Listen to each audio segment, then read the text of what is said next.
Msandeni. Hawu, sanibona. Iyona le ntombi umfethu ahlale ngixoxela ngayo. Hayi, uyena ngubaba. Hayi, ngiyajabula sisuthi kuze ngigcine ngikubona. Hayi, umfethu akawuvali umlomo ngawo. Uyazi kancane kancane ukhuluma ngawo. Kancane kancane usekhuluma ngawo.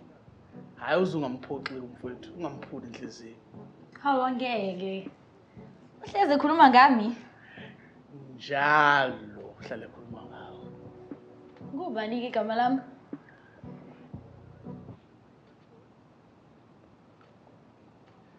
Igama lakho? Uthi ngubani igama lami? Igama lakho lamanje? Angithi wena umthandeni. Mina ngubani ke igama? Oh, usho lelo gama lelo. Oh. Awuzombuzo. No babe, umthande ngihlezi ngimchazela igama lakho ukuthi uyashesha ukukhohlwa yazi. Oh yeah, awu Nkosi yami mina ngiyayikhohlelwa mina nenkinga.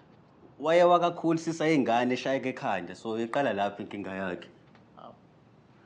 Oh, okay. Uyazi senze njani mfowethu? Awunivele ungitshela igama lakhe, ngivele ngilibhale phansi. Khona ngeke ngisalikhohle.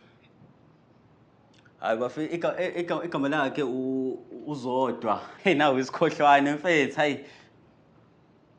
Ha babe. Kwenze njani manje? Igama lami ngiyena uzodwa. Igama lami nguMandisa. Yo.